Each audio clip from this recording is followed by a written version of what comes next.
Hello crafty friends, I'm Dean from Studio Kato and I'm so happy to be back with another new release video for Spellbinders.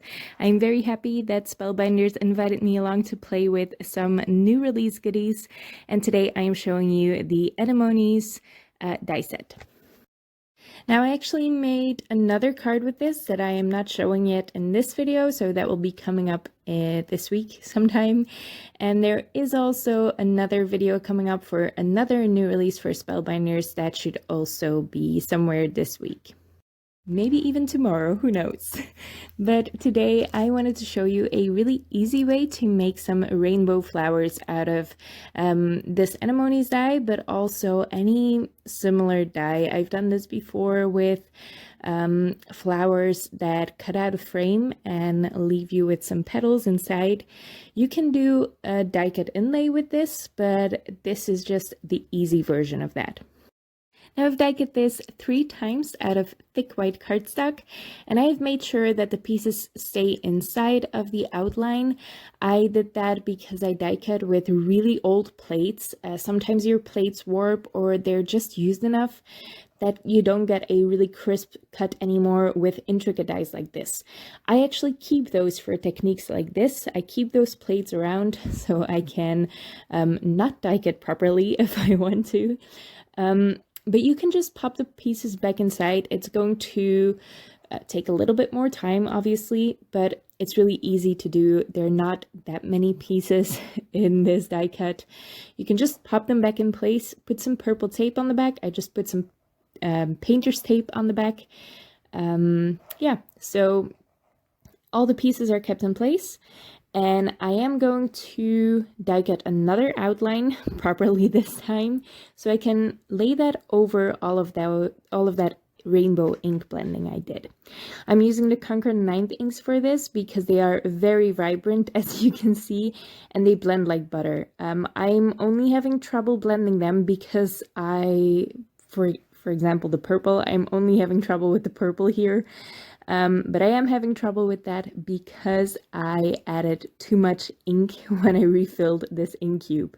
So it's a little bit splotchy there. I am trying not to add too much ink to that brush, but it's a little bit hard with that ink cube.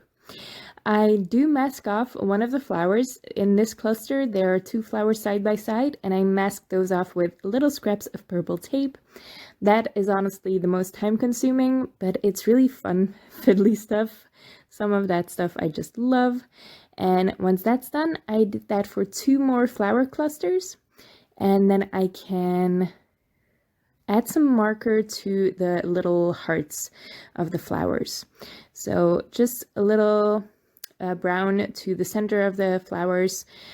You can do black, you can do whatever color you want. You can even die cut it again with another piece of dark cardstock or white cardstock, whatever you want. I just thought this was the easiest option. Then, as I said, I die cut another outline. I did pop out all of the pieces this time, and this is also why I didn't really care where the ink went. There is ink on the leaves that I wanted to stay white, but I'm just going to pop a white glitter cardstock die cut over that. And I really love this glitter cardstock. It's from Tonic. I'm not sure what this is called, but it's the white, so you'll find it. And yeah, I just really like this. It die cuts beautifully. It has a lot of shimmer on there. I really, really love the look of it. And as you can see, once that outline is popped in place, I seem to have done some magic with the ink blending. It looks a lot better now. And to put this card together, I added a foiled sentiment onto a gray background. This is from the Inside Card Glimmer Sentiments, which is a new Glimmer sentiment set from Spellbinders releasing this month, today. So that will be linked below as well. And I really like it. There are some really unique sentiments in there, and they're longer, so they really are to add to the inside of your cards, but sometimes your card design leaves just enough space to put one of those longer sentiments on the front as well and really make them shine.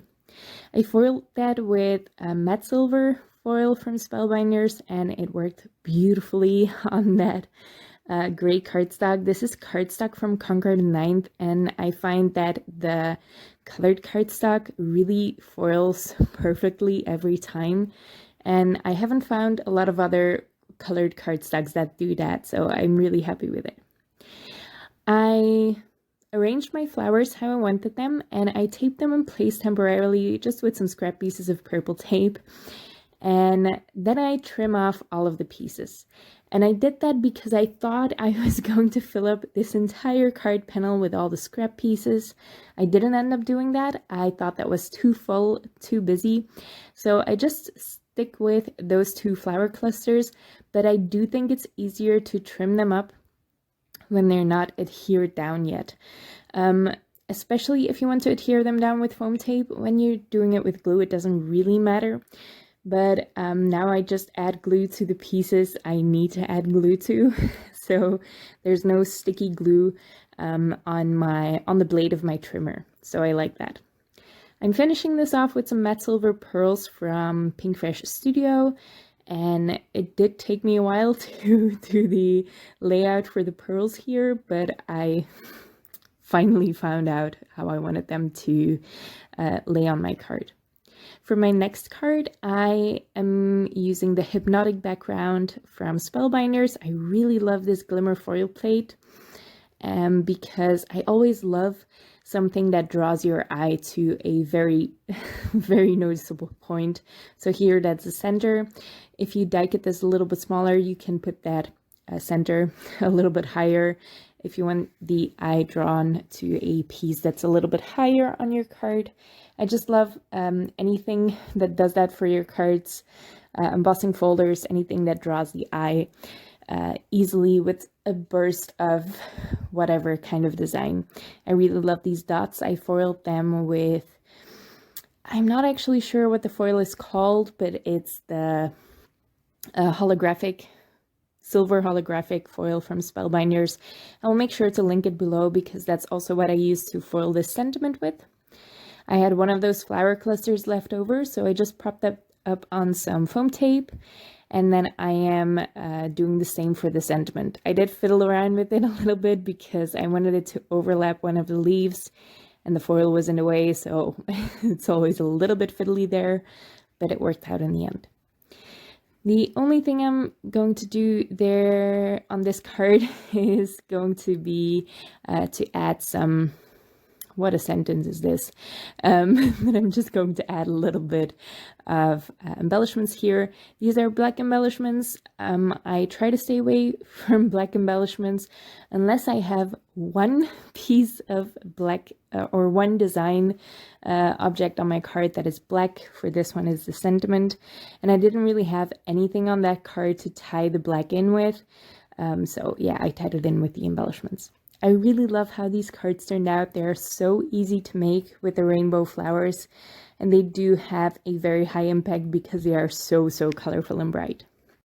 A little bit of subtle foiling in the backgrounds for the sentiments, and that gorgeous glitter cardstock on the white outline just ties it all together with a lot of bling, and I love that as well. I hope you like these cards. I really enjoyed making these. I love rainbow things, but I don't make a lot of cards with rainbow these days. I'm trying to challenge myself to figure out other color combinations, but sometimes it's just good to go back to basics. I had a lot of fun playing with this die set. I hope you check it out on the Spellbinders website. All of the products I used will be linked in the description below, and where possible I have used affiliate links. So if you use my link to shop at the Spellbinder shop, whether that's UK or US, I will get a small portion of the sales, and also Spellbinders might invite me back for a next release, which is very exciting. So I hope you check out the products. My favorite is definitely that sentiment, or that Glimmer sentiment set designed by Yana. She has beautiful sentiments. They're a basic font, and I love that because it goes with every card design. And I really like the longer sentiments. There are some really funny ones in there as well. They're perfect to add to the inside of your card. That's what they're for, but I really love them on the front of my card as well. I hope you like them too. Thank you so much for watching, and I hope to see you next time.